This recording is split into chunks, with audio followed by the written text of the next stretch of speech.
दिनैसिमबो क'क्राझार जिल्ला बर' थुनलाइ आफादनि जानानै आंनि बे फुंबिलि समावहाय सिबिनाय अननाय मोजां मोननाय आरो गाहाम हामलायथि जासिहरग्रोबाय।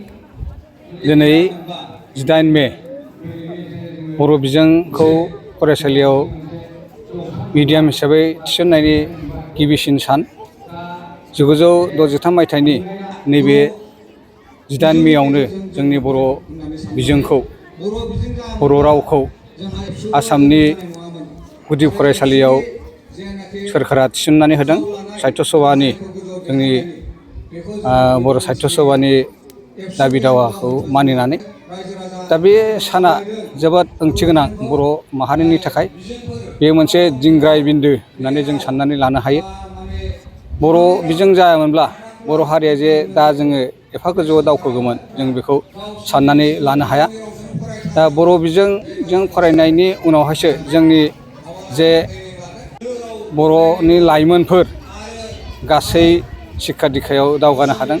शिक्षा दिक्षा दावगानायनि गेजेरजोंनो माहारियारि फोसाबनाय, रांखान्थियारि फोसाबनाय आरो समाजखान्थियारि फोसाबनाय आरो बेनिफ्राय जोंनि बे हारिमु बेयो जौगाखांनो हादों।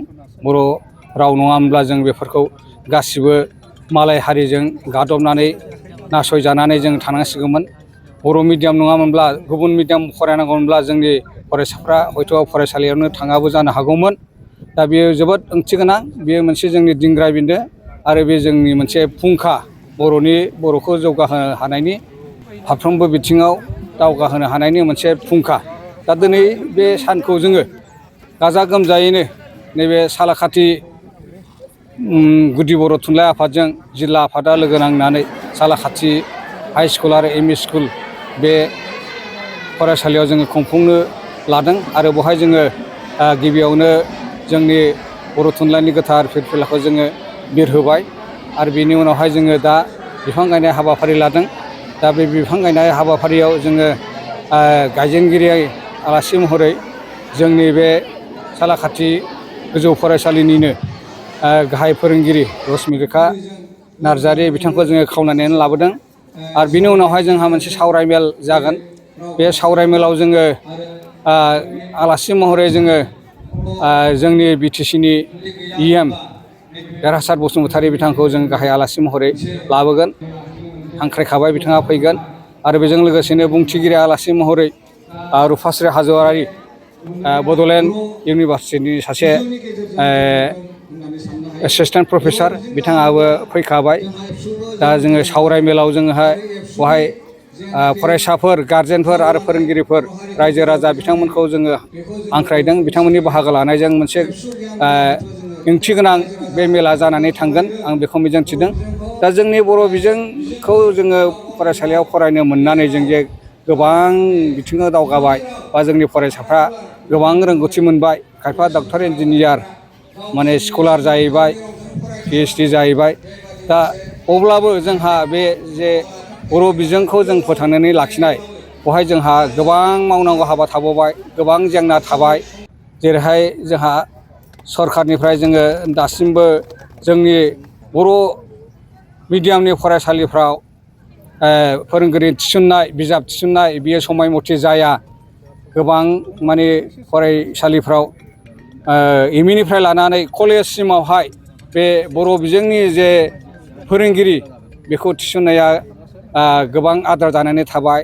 बर' साहित्य सभाया बेखौ नाजाबाबो जोङो मावफुंजोबनो हाया। जोङो ओंखायनो सरखारखौ बारे बारे जोङो खावलायगोन बर' बिजोंनि फरायसालिफोरखौ थाबैनो माखासे भेन्सार दंबावो बेखौ प्रभिन्सियेलाइस खालामनानै होगोन बा सरखारि खालामनानै होगोन आरो फोरोंगिरिफोरखौ थाब थाब थिसनहरगोन।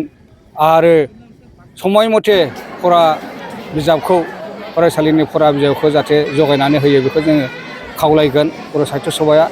दा जोंहा बर' साहित्य सभा जोंनि बर' बिजोंखौ फोथांनानै लाखिनो थाखाय गोबां आसनि लादों। आरो बे बर' बिजोंखौ फोथांनायनि गेजेरजोंनो बर'नि मोनसे गेरेमसा हारिजों दानायनि मोनसे सिमां दङ राजाहा। दा बे हिसाबै जोङो गुबुन गुबुन रावारि बर'नि माखासे दालाइ हारिफोर जायखौ जों बड' ग्रुपनि होननानै बुङो बिथांमोननि रावजों जोङो मोनसे गोरोबनाय राव कंग्ल'मेरेट राव जायखौ होनो बेबायदि जोङो बाहायनो गुदिनिफ्रायनो साहित्य सभाया नाजाबोदों। दा बेवहाय जोंनि गुबुन गुबुन दालाइ बे बर'नि दालाइ बिथांमोना जोंखौ सहाय होनांगोन आरो जोंबो मोनसे गेरेमसा बड' हारि जोङो दानानै लानांगोन गुबुन इंराजि हारिफोर बादिनो। दा बेजोंसो जोङो मोनसे खौसेथिया फैगोन। दा बेखौ जोङो बर' साहित्य सभाया माखासे इन्डिजिनियास माने साहित्य सभाफोरजों लोगो नांनानै बे हाबाफारिखौ मावगासिनो दङ आरो माखासे रावनि मोनब्रैसो रावनि जुथायै मोनसे डिक्सनारि बाहायनो नाजादों आरो जों टेकनिकेल बे जुगाव टेक्न'लजियाव बे गुगोल बहाबा बहाबा एपआव जोङो बे बर' बिजोंखौ बर' रावखौ जोङो थिसननायनि जों हाबाफारि लादों बर' साहित्य सभाया।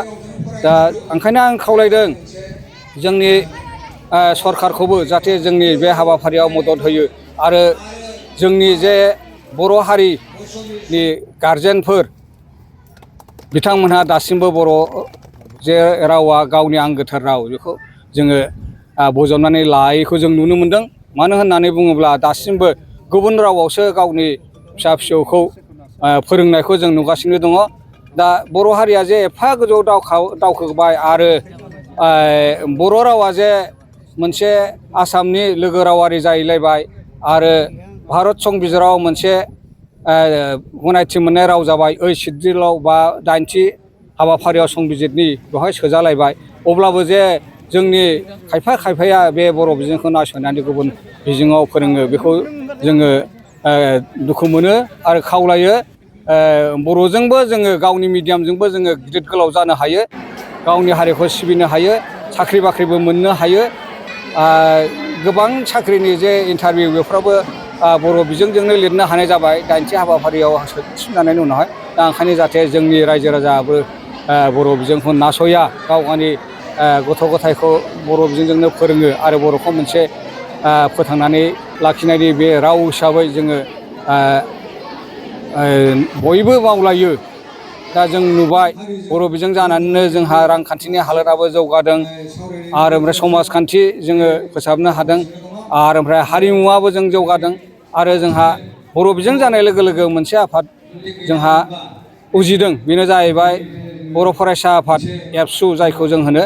दा बे एबसुनि जेनाखि मावनाय फारफ्रोमबो बिथिङाव बर'खौ जौगाहोनाय, दा बिसोरो स्किम लायै लायै सोलोंथाइजों लोगोसे गासैबो बिथिङावनो माने साफ्रोमखौबो सांग्रांथि लाबोनो जे बिथांमोनहा हाबा मावलांदों जों बेखौ नुबाय थायो आरो बिथांमोननि बे एबसुनि सोमावसारनायनि गेजेरजोंनो जों दा जे बे पजिसनाव फैदों बेखौ जोङो नासयनो हाया। रायजो राजाफोरखौ आं खेबसे आरो खावलायबावनाय जाहाथे बर' बिजोंखौ माने रावबो नासया, बर'जों बा गावनि बिमानि रावजों सोलोंथाइ लानायनिख्रुइ साबसिन बा गोदैसिन बा गोथौथि ओंथिफोरखौ बिखय बा सिंनि आयदा मायदाखौ मिथिनो हानाय जेबो राव गैया।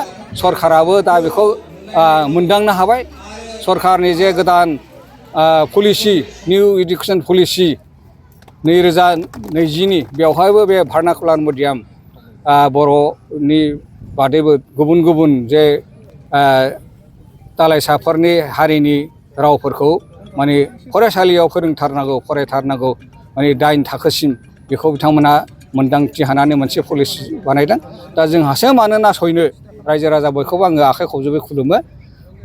जोङो बर' हारियाथ' फरायखानांगौखा आरो जोंनि रावखौ जाहाथे गुबुन हारियाबो माने एसे मोजां मोननानै बा गोसो जानानै फरायनो हानाय बादि जों खालामनानै लानो हायो। बेखौ बयबो जाहाथे जाय जेरैखि थाङा मानो बे हाबाफारिखौ मावनायाव हेफाजाब होलायो बेखौ मिजिंथिनानै आङो बेखिनि बाथ्राखौ बुंबाय।